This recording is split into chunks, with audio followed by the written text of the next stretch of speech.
Today we have a very special speaker. He had many former roles as CTO and CFO, and he's currently the CEO of SYSTAP. Please welcome Bradley Bebee. Thank you. I also want to introduce our chief scientist and co-founder over there, Brian Thompson. And thank you guys for coming tonight.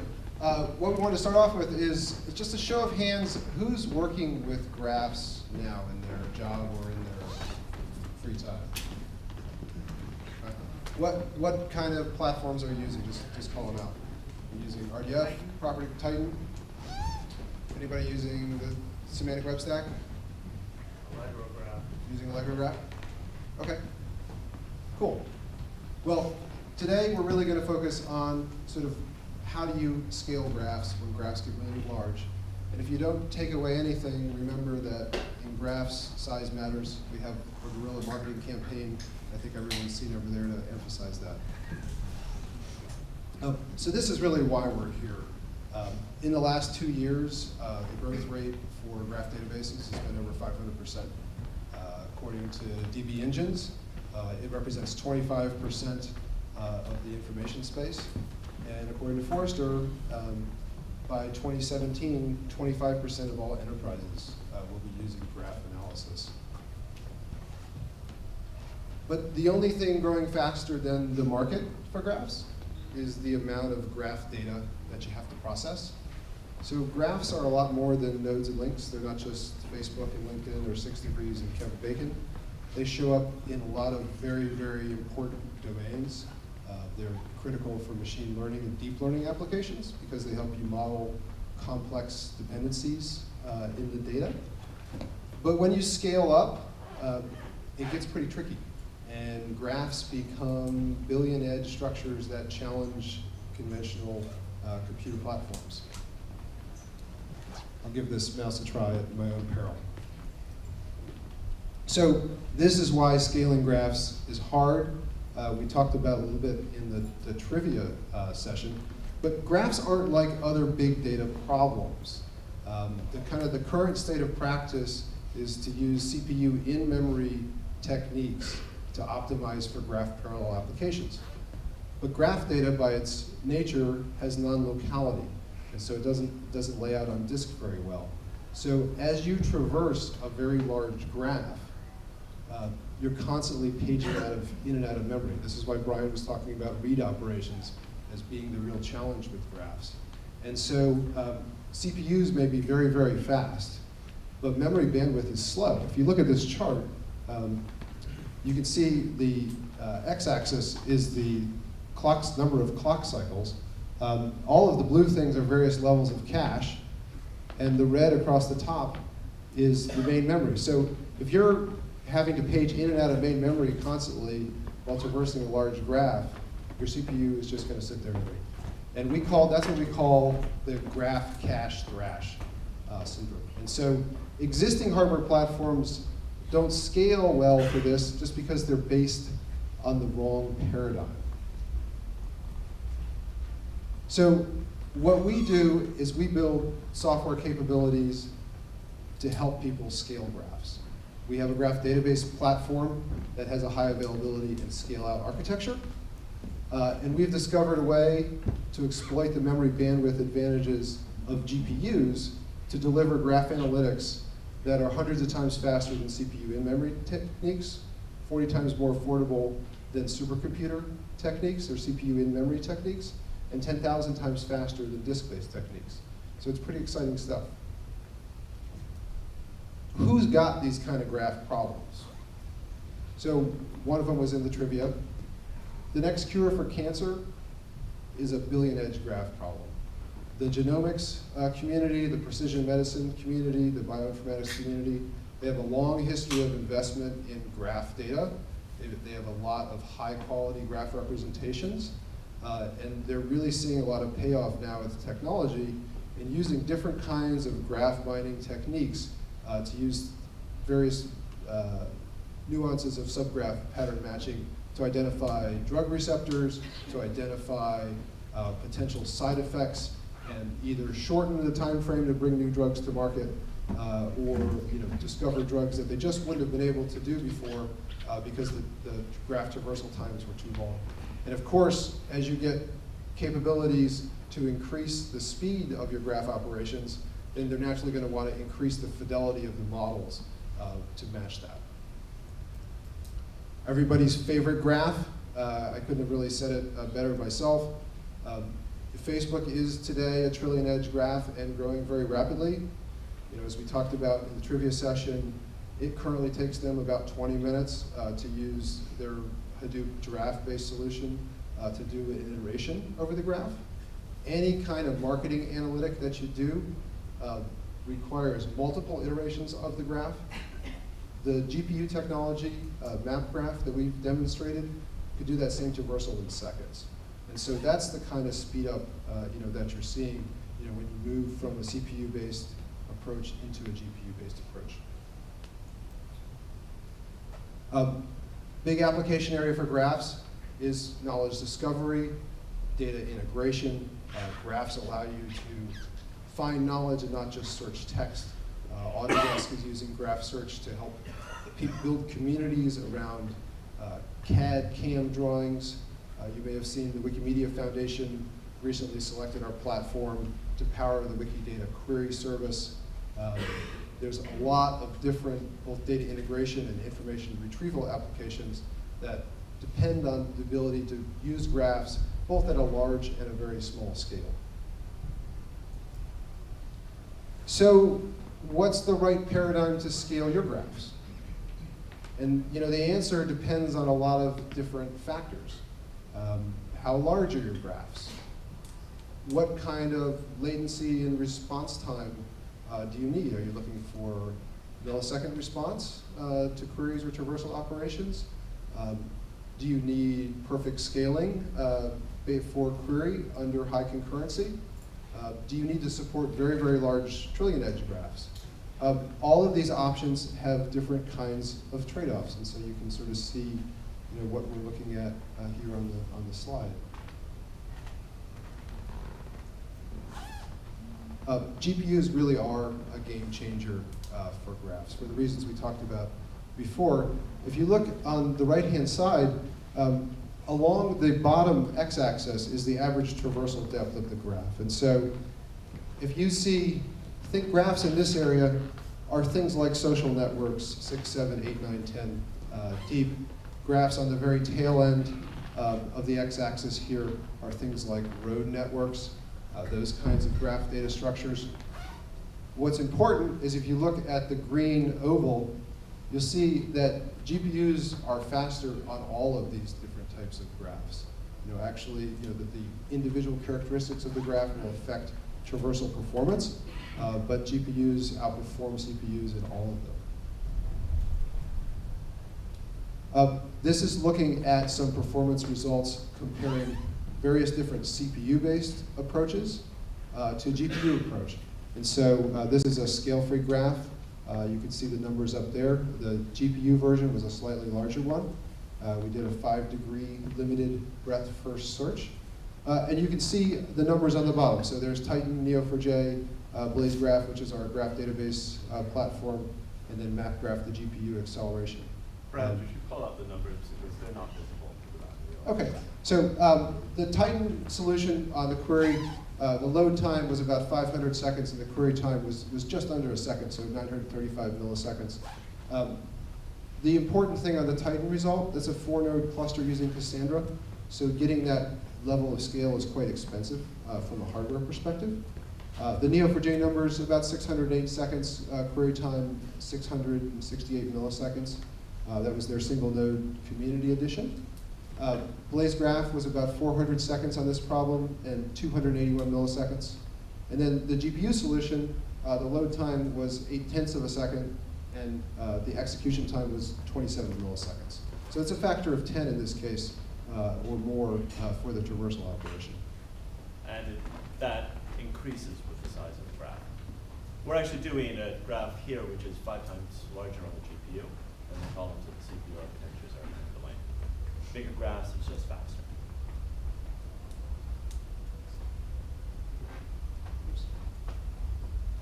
So what about Hadoop? Everybody likes Hadoop. Hadoop is great. There's been a lot of good big data work done with Hadoop. But it's not really the right architecture for doing graph traversals. And so these were some results that were at the Graph Lab conference last year. If you look at the top, this is doing triangle counting, which is a pretty common sort of social network graph analytic on the Twitter graph of 35 billion different triangles here. And on a 1600 machine cluster, it took 423 minutes. On GraphLab, which is a CPU-based multi-core graph traversal capability, on 64 machines, it took 15 seconds. We don't have a comparable result on GPUs from our side, but based on what we've seen, it would take seconds or milliseconds. And so why does this matter? I mean, you're going from 7 hours to 15 seconds. That's a lot when you go on CPU cores. But what if this analytic was driving some kind of HTTP response request time frame where you needed to make a recommendation before that response came back? And so you can see in that kind of context, taking it from 15 seconds into milliseconds would really be an important improvement. And why is Hadoop so slow? It's the wrong abstraction for graphs. So how do you program these kinds of capabilities? And so the Graph Lab extended something from Google's Pregel work, which is called the gather, apply, scatter abstraction. You can see it on the screen here. The first step is to gather. That's where you're at a single vertex and you look around about all of the neighbors. Scatter is where you apply some sort of function on those links. And then, apply is where you apply some sort of function. And then scatter is where you do the next step of the traversal. So this API is what GraphLab implements. It's what we implement. It's pretty widely used for graph analytics. Almost all of the major graph traversal, graph analytics things you can do, single source, shortest path, BFS, PageRank, connected components, all of these can be expressed in the gather, apply, scatter abstraction. So this is looking at a few more results for GPUs versus CPUs on breadth-first search. And the takeaway on this one is that the red lines are the GPUs, and the colored lines are various different configurations of multi-core CPU processors. And so you can see that having more cores on the CPUs doesn't really help you in this case. This chart is measuring speedups. So the one CPU is this line near the bottom, and everything is being measured with respect to the performance of a single CPU. So as you add more and more CPU cores, it does a little bit better on some of the graphs, and a whole lot worse on others, actually slowing down with more cores. And then the GPU is between like 15 and several hundred times faster. And this is even a more pathological example of the case that Brian was talking about. So here you're seeing more cores, and you're actually seeing worse performance in terms of speed up. Yes? So the GPU is obviously better for doing mathematical operations, but from a hardware perspective, what's different between a CPU and an We're benefiting. Do you want to answer? Yeah. Sure. Go ahead. So there's kind of two things. One is the parallelism that you can exploit, so it's multi-core parallel programming. And then the second is it's the bandwidth domain memory. And so GPUs today have a 10x advantage over CPU architectures in terms of the bandwidth domain memory. And the Pascal architecture, which is going to come out in 2016, is going to make that a 40 times advantage. And so it's really the multi-core parallel processing plus the bandwidth domain memory that really makes GPUs and other multi-core technologies with good memory bandwidth properties very desirable for graph traversal. We're not using the flops. It's not Yeah, flop heavy. one of the challenges with this technology from our perspective is the kinds of people who have large clusters of GPUs currently tend to be using them for things like mining Bitcoins, and they're not really thinking about yet using them for data analytics. And so that's certainly something that that we're working with on a couple different angles. But so, any other questions on that one? Yeah. Could you comment on Apache's Spark and their graph project, GraphX, would that be, because I think that really stuck in memory, how would that be affected by this? Yeah, so Apache GraphX, GraphX is built to really leverage the ease of use in the Spark ecosystem. And so it really excels from that perspective in that if you have data in the Spark streaming context, you can do vertex-centric programming in GraphX and do your graph traversals. Their own documentation has them about 10 times slower than GraphLab, because they're optimizing for an ease of use problem rather than a very high performance problem. And then the GPU techniques that we've seen are another 10x or more on top of GraphLab. So GraphX is a great platform.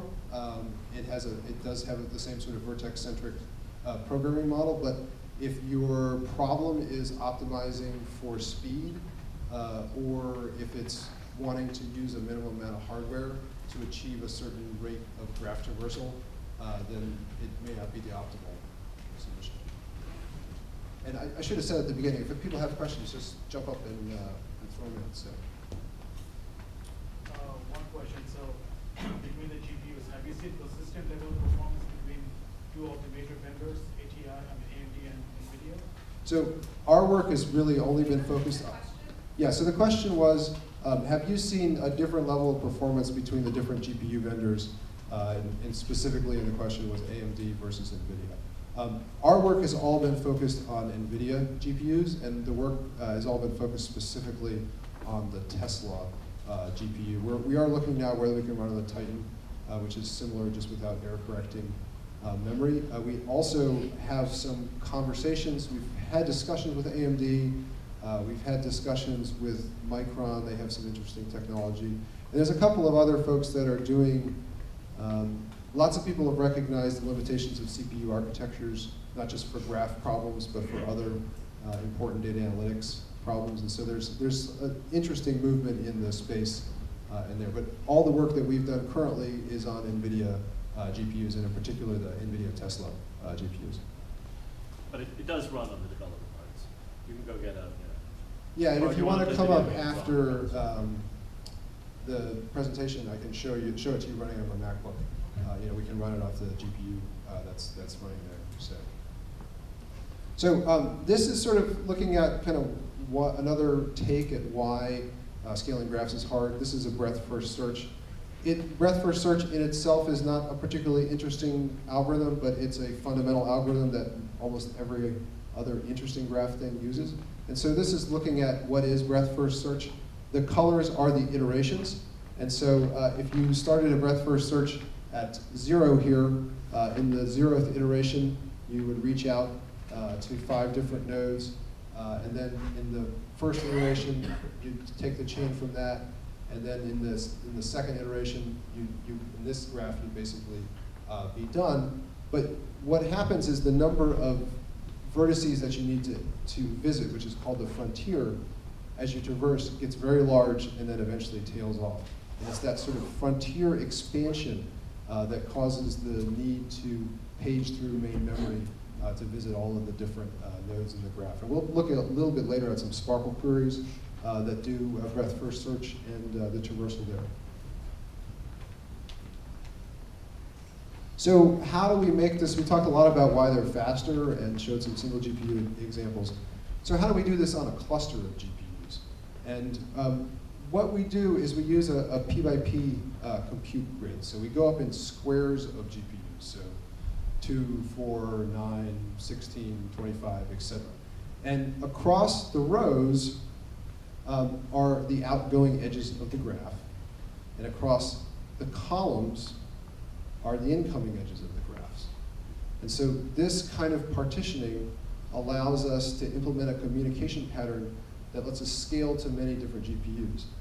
Without doing this kind of communication pattern and partitioning, you would start to, as you increase the number of GPUs and the size of the problem, you'd start to spend all of your time communicating and almost none of your time computing. And so really the secret to doing this at scale is to being able to manage the communication cost to be able to keep the GPUs as busy as possible while doing as little communication as possible. We should also, it's probably worth mentioning, this really, of course, works best with InfiniBand connections between the GPUs. So what is MapGraph? So MapGraph makes GPUs accessible for graphs. It provides a vertex-centric API in the form of a set of CUDA kernels, so you don't have to really deal with the complexities of doing GPU programming. It uses partitioning and overlapping communication patterns to do this at very, very large scale, and so it does it at billions of traverse edges per second. The root of the technology is in DARPA research, and then it was co-developed with the University of Utah Ski Institute.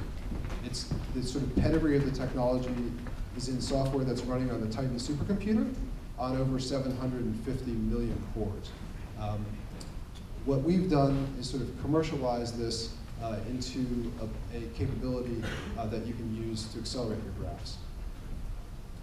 So the first sort of capability that we have is a plugin to our existing graph database product, which is called BlazeGraph. And so this allows you to use a Java native interface to call out and do graph traversal operations in the GPU from your graph data that's managed in the BlazeGraph platform or in another platform. And I'm going to attempt to show you a video of this happening. So this is a partner of ours. This is actually an electronic warfare planning application. And so what they're trying to do is compute a flight path for a mission given a geographic region and a number of different radar emitters and other things in that region. And so planning that optimum path used an A-stars heuristic. And so for this integration, we implemented a single source shortest path on the MapGraph platform and they're calling out through our JNI interface. And so their original time to compute the A-stars for a single path took them about 2.5 minutes. And so we'll start off here.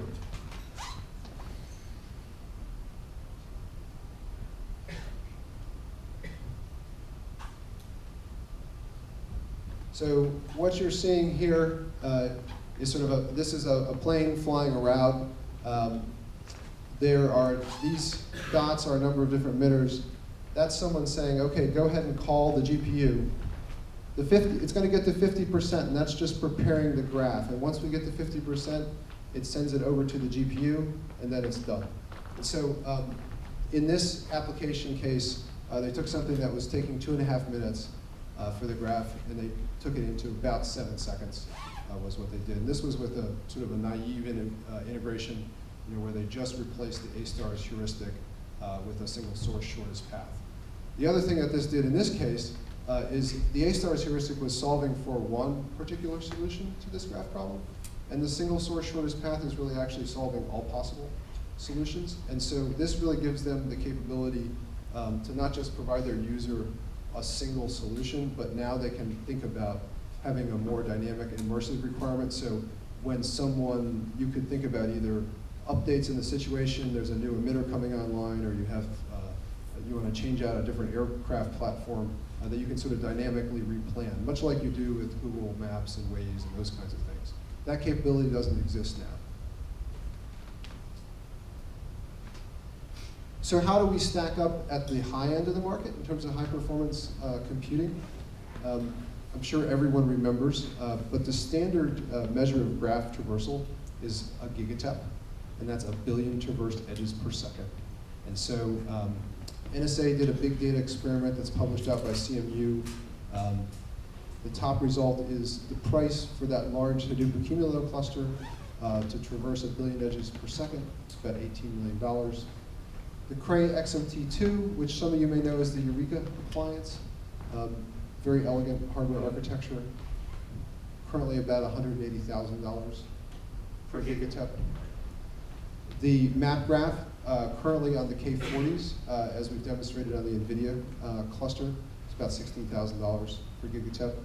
And with the arrival of the Pascal architecture, that is going to cut that another fourth. So you can see how dramatically the cost of this hardware is increasing the kind of price performance that you can get. And I mentioned earlier about some of the challenges about getting people who have a lot of GPUs to stop their Bitcoin mining and large prime number computation for a moment. And so part of our strategy there is we're working with Amazon Web Services and also one of the IBM company's SoftLayer to allow you to get virtualized GPUs on demand, and so that you can look at spinning up reasonably large clusters of GPUs to be able to do your kind of graph analytics challenges without having to make the initial hardware investment.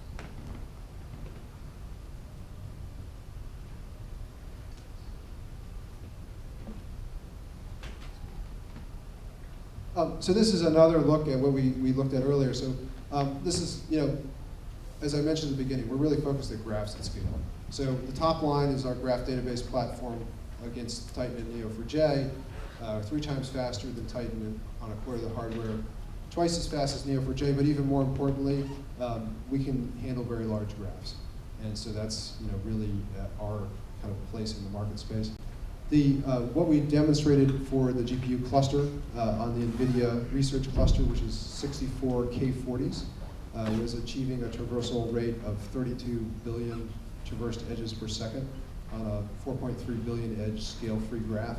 And so that's looking, if you look at that in the context of a performance of a Eureka Cray XMT2, that's 3 times the performance at about a third of the cost. So very compelling.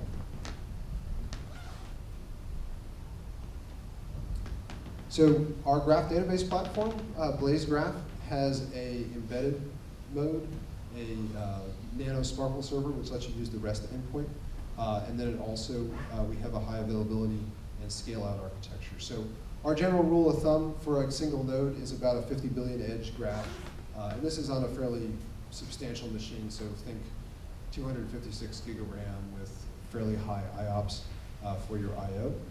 We support both the Sparkle semantic web APIs and also the Tinkerpop property graph APIs. And then we have a number of different extension points. So if you have the need for custom rules, we have ways that you can do that. We have ways that you can do stored procedure type things. You can use a conjunctive query type model to do rules if you need to do inferencing over your data. So there's a lot of different features there. This is looking at how we do high availability. We use a leader-follower model. We use Zookeeper to do an election and maintain a quorum. And then as we have a failover, as long as there's a quorum met, we continue to queue up the updates and things. And then when the quorum is resynced or the failed node is resynced, it comes back up online and catches up with all of the data updates.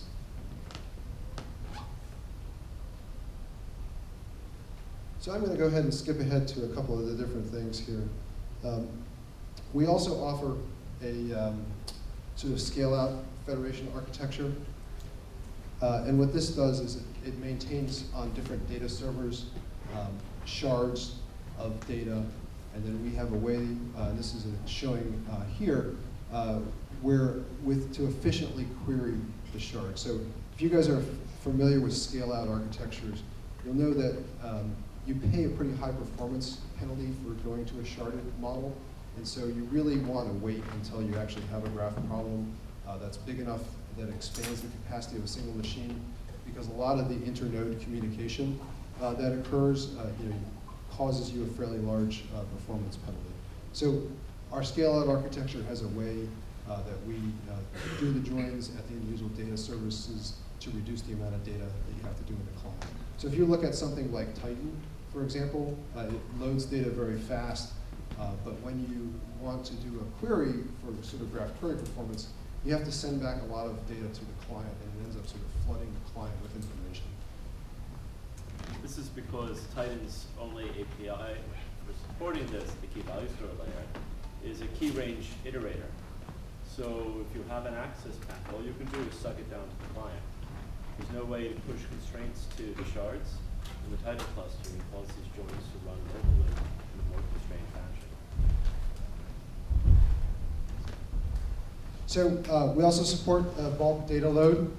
So if you want to load a lot of data into the sharded architecture very quickly, we can do that. And so this is a view of our bulk data loader. And you can see essentially what we're doing is we're loading data directly into each of the shards to allow you to do it in parallel to do this very efficiently.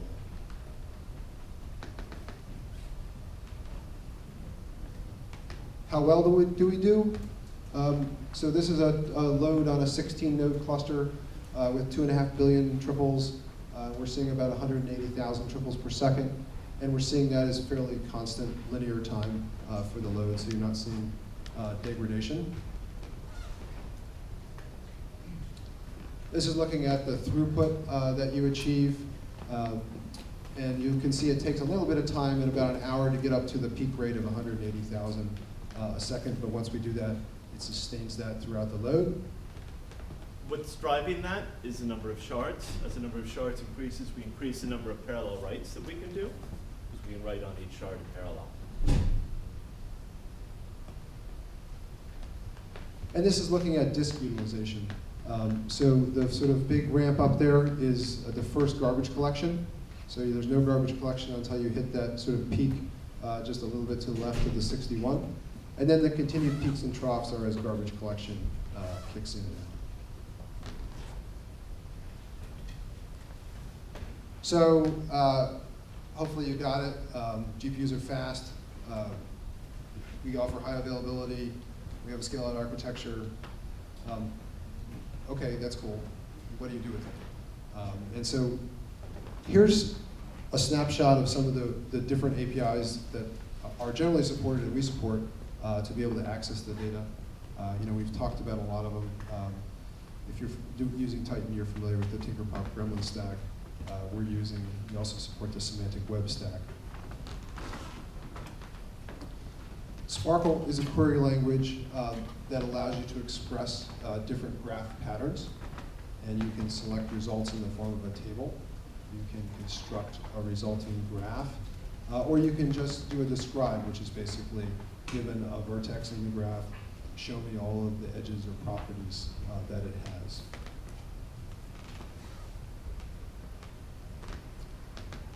It also has a service construct. And the service construct is very interesting because the service construct allows you to integrate other external calls, VM stored procedure calls, or in our case, as we're going to see on this slide, techniques to do graph mining through Sparkle. And so we talked earlier about the gather, apply, scatter API. We've implemented an RDF GAS, or RDF gather, apply, scatter API that lets you do graph mining within your Sparkle queries through defining extensions. And so we ship with a breadth-first search, connected components, PageRank, and several others. But this is kind of a unique feature of the platform. So this is looking at doing graph traversal. So I'll walk through this one, and then we'll quickly flip through the others. And so here you can see, pop over here. Here you can see the service call from the Sparkle construct. This is the gather, apply, scatter class, and so this is an example of one that's shipped with the platform. This is the input, so it's the starting node for the traversal. This is the variable that you want bound and the depth, so in this case, we're basically grouping by the depth and then we're ordering by the depth. And so you can see across the back, on the bottom here, the frontier size as you have to traverse the graph. And so this is a way for you to use an extension to Sparkle to do graph traversal and graph query kinds of analytics.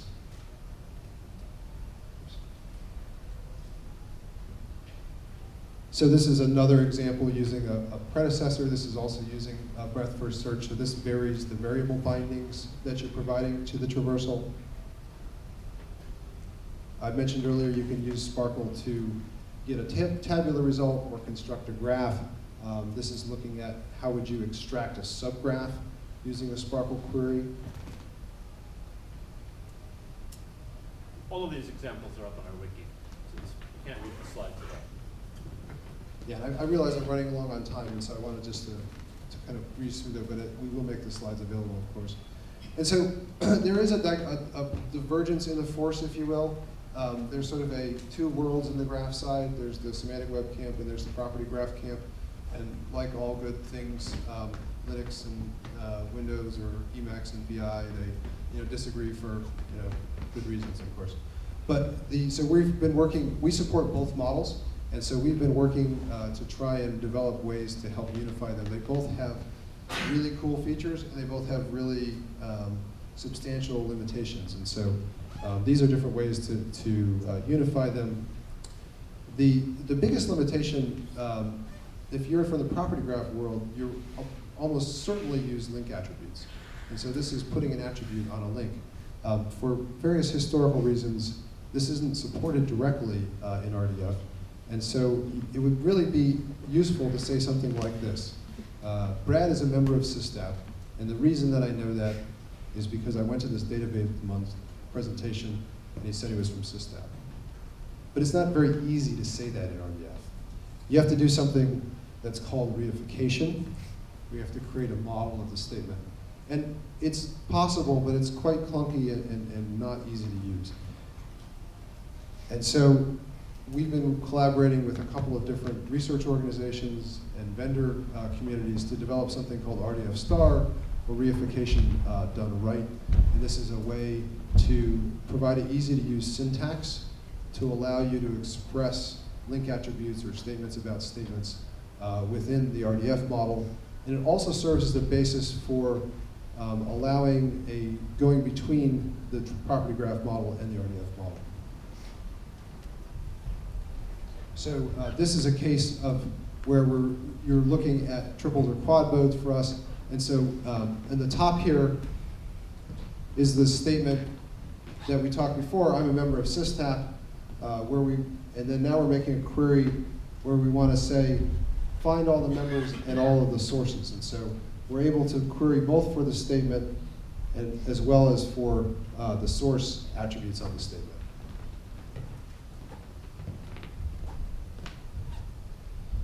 This turns out to be really important for some very important graph use cases. And so time series, link attributes, bitemporal analysis, statement level security, all the kinds of things that people really do with graphs in the real world need this kind of capability. And so that's really why we focus on building it in, and why it's so important.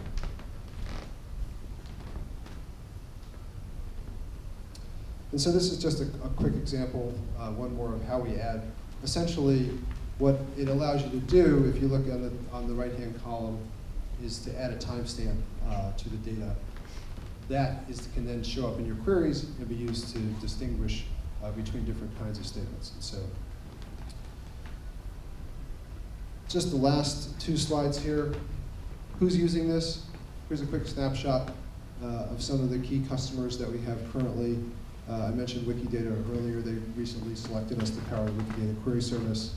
Autodesk and EMC are big customers.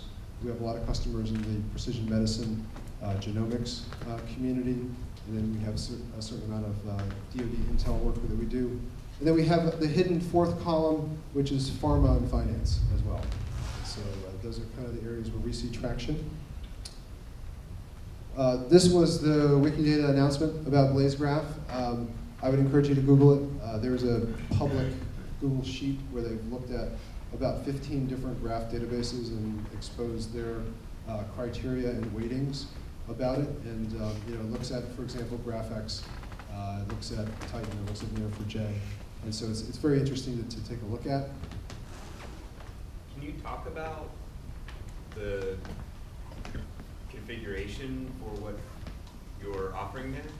Like what you're doing for Wikidata, how the search works, and what data gets loaded onto the GPUs? Yeah, so Wikidata is not currently using the GPU stuff. So they're using the graph database platform. And what they're building is a Wikidata query service. And so they're taking all of the things that are currently in Wikidata, which is the data repository for the Wikimedia Foundation, plus what they've gotten from Google as part of the Freebase migration. And then they've developed it, and we're working with them, but they're developing a transform into RDF. to do that, and they're going to stand up a query service, which one aspect of it will be a public Sparkle endpoint. Other aspects it will be, they envision some UIs and kind of things that allow mixed initiative curation of structured data. So if you think of Wikipedia now, how people write a page and then somebody corrects it, and then in theory over time, it gets better. They want to be able to do the same kinds of things with structured data, so people can improve the kind of structured data that's there. And so we're working with them to model the data, to query it effectively. We're also working with them from a security perspective. They, as a public service that anybody can query, they have some unique requirements in terms of making sure that they are not subject to DDoS activity or other kind of malicious things. Do you think they'll ever be able to use the GPUs? Yeah, we hope so. We hope so. Right now, to be honest, their Wikipedia is huge. Wikidata is not that big of a graph, and so it's 200 million edges. It's 200 million with freebase rolls in. I still think be under 1 billion edges for all of that. They're just completely thrilled because they've gotten a huge speed up over Titan, which is what they've been looking at before they were this acquisition by DataStax. I think what we will do, so there's actually is a public endpoint for this. Our partner company in Germany, Medifax, has stood this up, and they stood up an interesting workbench in front of it. So you can do navigation, you can visualize out the data onto maps and timelines and things like that. We will go ahead and load the data onto GPUs and expose some interesting kinds of traversals over it and hook that into some of these visualizations. They're trying to encourage people to develop applications around this. It's going to be initially hosted in their labs, but there are going to be as well these public endpoints outside of that. It's a bit of a moving target right now. Their first public release will probably be about 2-3 months. Are there any other questions? Go ahead.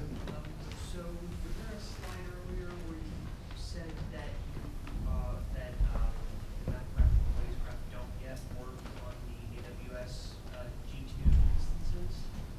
So They do. BlazeGraph works on the AWS instances, and we have a lot of customers deploy there. You can deploy the GPU stuff on the AWS instances. The issue is that you can only, they have a fairly old GPU, Tesla GPU there, and so the size of, you can run it, we do some CI work there, but with GPUs, you're limited in terms of the size of the graph has to fit into the memory on the GPU. So it's a fairly old Tesla card that they have there, and so you can do kind of 100 million edge graphs on the GPUs on Amazon, but the soft layer that I mentioned, they're making the K80s available, and so the K80 is a 500 million edge graph, and so if you put 8 K80s into a virtual cluster, you have a 4 billion edge graph piece. So we're working with Amazon. It's not clear how things will go there, but there are other people in the market, so it definitely does work there. There are some limitations. Before we continue with Q&A, I just want to give a great big round of applause, Brad Bebee, CEO of SYSTAP. We've got the next question. Aside from memory, is there any major difference in performance between the K series and, for instance, the GTX commodity card? So the question was, aside from memory, is there any major performance difference between the Tesla K series and the sort of GTX commodities? Not substantially. I mean, there are some differences. As I mentioned, I can show you MapGraph running on my GTX on the MacBook. Really, the big thing is for problems of this scale, you need the amount of memory that's on the K40s, the K80s.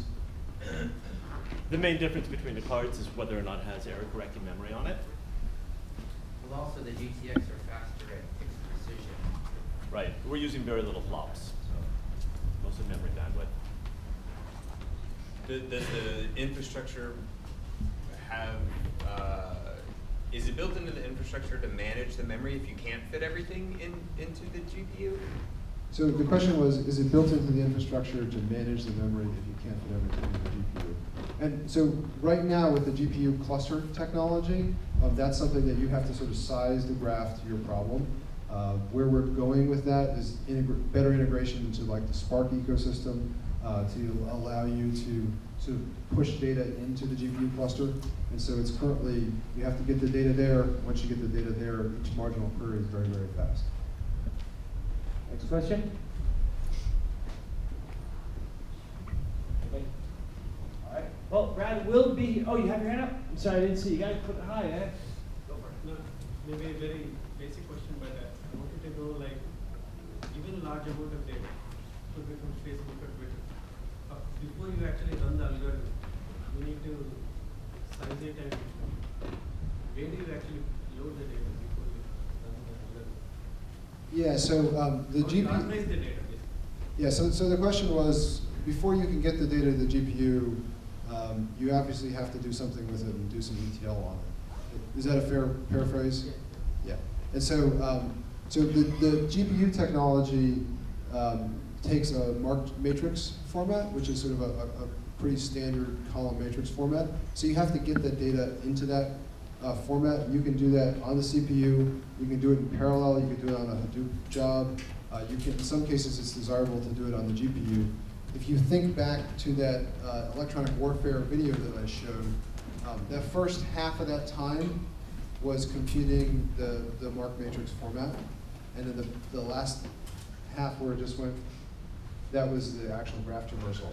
And so, there's definitely, in terms of actually operationalizing this, minimizing the amount of time spent doing the data movement is a big win.